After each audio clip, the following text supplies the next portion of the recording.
hormon dan juga current issue diabetes mellitus tipe 2. Yuk, mari kita simak video berikut ini.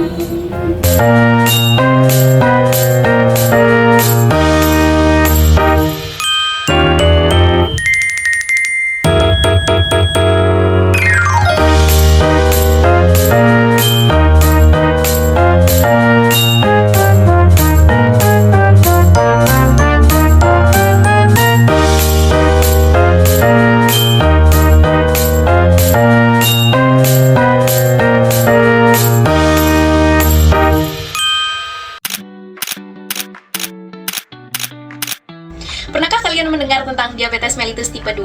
Atau mungkin ada keluarga atau kerabatnya nih yang sedang mengalaminya. Nah, di video kali ini saya akan membahas isu penting seputar diabetes mellitus tipe 2, mulai dari penyebab, gejala, komplikasi, sampai cara pengelolaan dan pencegahannya. Semua penjelasan ini saya ambil dari studi kasus nyata yang dipublikasikan di jurnal Medical Profession Metro edisi Februari 2021 dengan judul Case Report Type 2 Diabetes Mellitus Treatment. Yuk, kita mulai! Jadi apa sih sebenarnya diabetes mellitus tipe 2 itu? Singkatnya, ini adalah penyakit kronis yang terjadi karena tubuh kita tidak mampu memproduksi hormon insulin dengan cukup, atau insulin yang dihasilkan itu tidak bekerja secara efektif. Akibatnya adalah gula darah dalam tubuh itu jadi tinggi, dan hal inilah yang disebut dengan hiperglikemia. Diabetes mellitus tipe 2 ini berbeda dengan tipe 1 ya. Pada tipe 2, biasanya insulin masih ada, tapi tubuh kita jadi kebal alias resisten. Dan tahu nggak sih, di Indonesia jumlah penderita diabetes mellitus tipe 2 terus meningkat. Bahkan diprediksi bisa mencapai lebih dari 21 juta orang pada tahun 2030. Wah, banyak sekali ya. Lalu siapa saja yang beresiko terkena penyakit ini? Di sini ada dua kelompok faktor resiko. Yang pertama, yang tidak bisa diubah seperti usia, biasanya itu di atas 45 tahun. Kemudian jenis kelamin wanita, riwayat diabetes saat hamil, dan faktor keturunan. Kedua, yang bisa diubah seperti obesitas, kurangnya olahraga, hipertensi, dan pola makan yang tidak sehat. Nah, di kasus jurnal tadi, pasiennya adalah perempuan dengan umur 59 tahun dengan riwayat keluarga diabetes mellitus dan obesitas. Jadi, kombinasi faktor genetik dan gaya hidup sangat berperan di sini.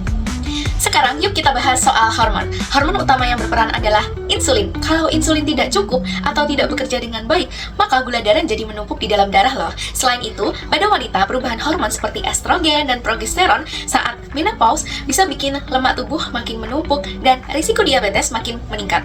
Dan jangan lupa, hormon kortisol alias hormon stres juga bisa menaikkan gula darah dan memperanah resistensi insulin. Jadi, bukan hanya soal makanan atau kurang olahraga aja ya, tetapi perubahan hormon juga bisa mempengaruhi resiko diabetes. Lalu, bagaimana kita tahu kalau seseorang terkena diabetes mellitus tipe 2? Gejala klasiknya antara lain sering haus, sering buang air kecil, terutama malam hari, nafsu makan meningkat, tapi berat badannya itu malah turun. Kemudian ada kesemutan di kaki dan badan terasa lemas terus. Nah, di kasus jurnal tadi, pasiennya mengalami semua gejala hal ini. Jadi, kalau kalian atau keluarga punya gejala serupa, sebaiknya segera cek ke dokter ya. Dan kira-kira apa yang terjadi kalau diabetes itu tidak diobati? Nah, yang terjadi adalah bisa terjadi komplikasi. Komplikasinya bisa sangat serius loh. Mulai dari kerusakan saraf atau neuropati, penyakit jantung, stroke, gangguan penglihatan, gagal ginjal, sampai infeksi berat. Adapun perbedaan dari hormon insulin dengan hormon kortisol. Yang pertama yaitu sumber. Sumber dari hormon insulin itu berada di sel beta pankreas, sedangkan hormon kortisol itu berada di korteks adrenal. Yang kedua, waktu kerjanya. Waktu kerja dari hormon insulin ini relatif cepat atau dapat dikatakan dalam waktu hitungan menit, sedangkan hormon kortisol itu bekerja dalam waktu lambat. Yang ketiga yaitu tujuan utama. Tujuan utama dari hormon insulin itu menurunkan kadar glukosa dalam darah.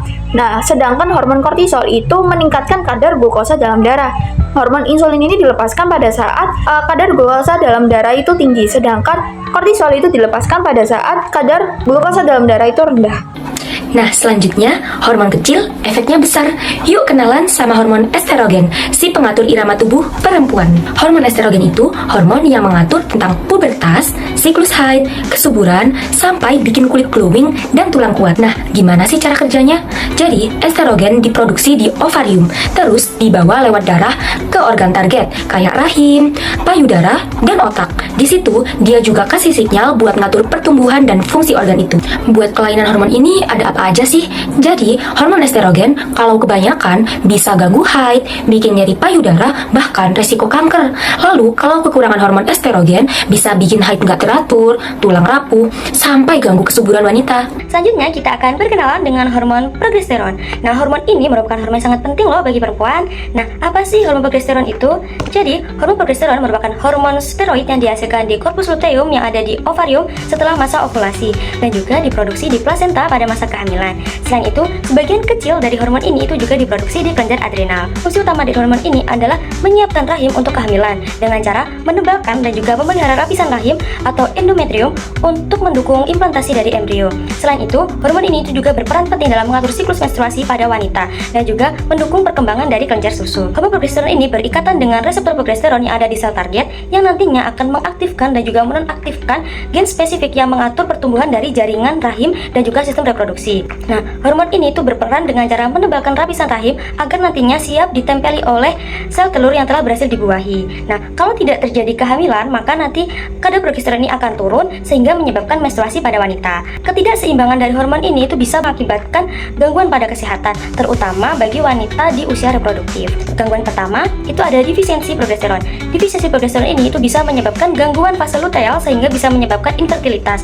Selain itu, ini nanti juga bisa menyebabkan gangguan siklus menstruasi yang tidak teratur dan juga pendarahan yang abnormal. Lalu, gangguan yang kedua, ini ada kelebihan progesteron. Apabila seseorang kelebihan progesteron, maka ini nanti akan terjadi peningkatan resistensi cairan dan juga kembung. Biasanya juga bisa menyebabkan sakit kepala dan juga nyeri pada payudara. Kadang, hal ini juga dikaitkan dengan fenomena depresi dan juga kecemasan ringan. Glukagon adalah hormon yang bekerja dengan hormon dan fungsi tubuh lainnya untuk mengendalikan kadar glukosa dalam darah. Glukagon berasal dari sel alfa yang ditemukan di pankreas dan berkaitan erat dengan sel beta, yang mana sekresi insulin sehingga menjadikannya komponen penting yang menjaga kadar glukosa darah tubuh tetap stabil. Glukagon sendiri berfungsi sebagai meningkatkan kadar glukosa darah jika kadar gula darah menurun dengan cara yang pertama merangsang pemecahan glikogen menjadi glukosa di hati atau disebut glikogenolisis. Lalu yang kedua untuk meningkatkan proses gluconeogenesis yaitu pembentukan glukosa baru dari bahan non-karbohidrat seperti asam amino dan lemak. Lalu yang ketiga memperlambat pemasukan glukosa ke dalam sel-sel jaringan. Lalu yang terakhir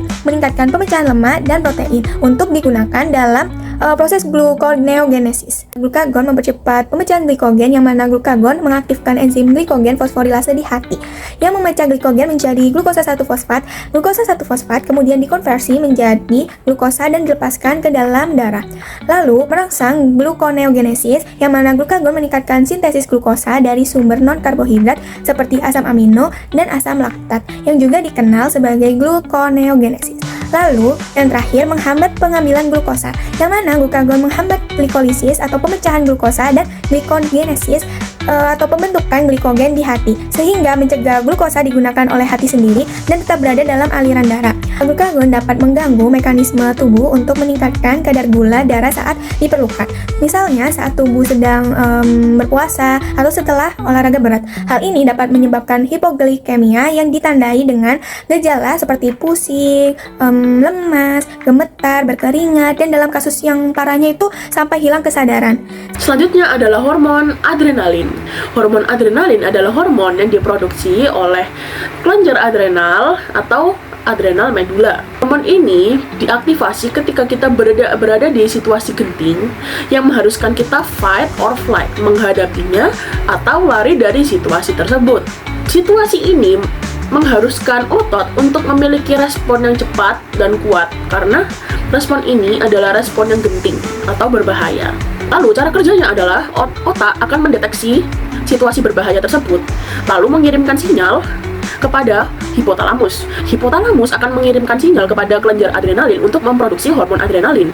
Hormon adrenalin nantinya akan memproduksi banyak gula dan disalurkan ke dalam darah untuk meningkatkan suplai gula untuk otot, karena otot membutuhkan suplai gula yang banyak untuk respon yang cepat. Salah satu gangguan pada hormon adrenalin adalah pheochromocytoma, di mana adrenalin diproduksi terus-menerus secara berlebihan yang menyebabkan sakit kepala, keringat berlebihan, dan gula darah yang tinggi.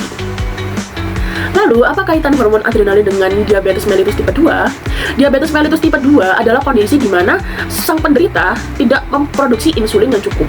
Jadi, adrenalin seperti yang kita ketahui adalah salah satu sistem pertahanan tubuh. Jadi, adrenalin mendeteksi bahaya berupa stresor dalam tubuh, sehingga ia terus-menerus memproduksi gula untuk mengurangi yang ia anggap stresor tersebut.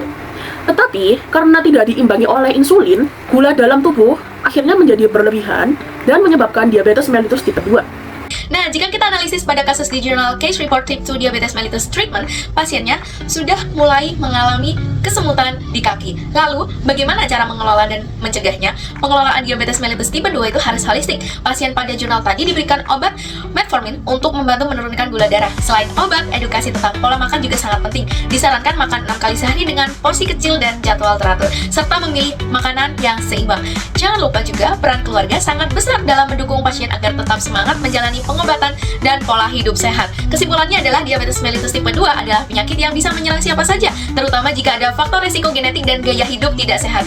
Yuk, mulai sekarang kita terapkan pola hidup sehat, atur pola makan, rutin olahraga, dan jangan lupa cek kesehatan secara berkala. Jaga diri, jaga keluarga, dan mari lawan diabetes bersama-sama. Terima kasih sudah menonton, sampai jumpa di video berikutnya.